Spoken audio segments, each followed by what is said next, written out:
નમસ્કાર દર્શક મિત્રો, @ગુજરાતમાં આપનું સ્વાગત છે। ગુજરાતમાં ભારે ગરમીની વચ્ચે લોકો વરસાદની આતુરતાથી રાહ જોઈ રહ્યા હતા। જો કે ગુજરાતના પાડોશી રાજ્ય મહારાષ્ટ્રમાં તો ચોમાસાએ દસ્તક દઈ દીધી છે અને હવે આગામી દિવસોમાં ગુજરાતમાં પણ ચોમાસું પહોંચવાની શક્યતાઓ જોવા મળી રહી છે।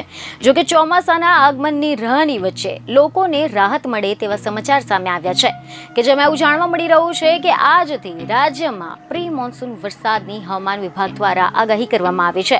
ચોમાસાના એક સપ્તાહ પહેલા રાજ્યમાં વરસાદની આગાહી કરવામાં આવી છે, જેમાં આજથી ગુજરાતના વાતાવરણમાં મોટો પલટો આવશે। આજથી જ ગુજરાતમાં વરસાદ આવી જશે અને પ્રી મોન્સૂનના વરસાદ બાદ ચોમાસાનું આગમન થશે।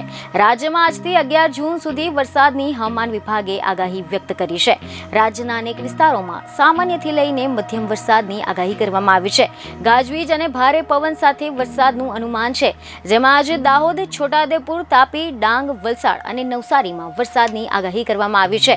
જ્યારે આવતીકાલે એટલે કે 7મી જૂને દાહોદ, છોટાઉદેપુર, વલસાડ, તાપી, નર્મદા, નવસારીમાં અને ત્યારબાદ 8મી જૂને ગીર સોમનાથ, અમરેલી, ભાવનગર, આણંદ, પંચમહાલ, દાહોદ, વડોદરા, છોટાઉદેપુર, નર્મદા, તાપી, ડાંગ, નવસારી અને વલસાડમાં વરસાદની આગાહી કરવામાં આવી છે। તો આના પછી 9 અને 10 જૂને રાજકોટ, જૂનાગઢ, અમરેલી, ગીર સોમનાથ, ભાવનગર, બોટાદ, સાબરકાંઠા, મહેસાણા, ગાંધીનગર, અરવલ્લી, અમદાવાદ, ખેડા, મહીસાગર, આણંદ, પંચમહાલ, દાહોદ, વડોદરા, છોટાઉદેપુર, ભરૂચ, નર્મદા, સુરત, તાપી, ડાંગ, વલસાડ અને નવસારીમાં મધ્યમથી લઈને ભારે વરસાદની આગાહી કરવામાં આવી છે।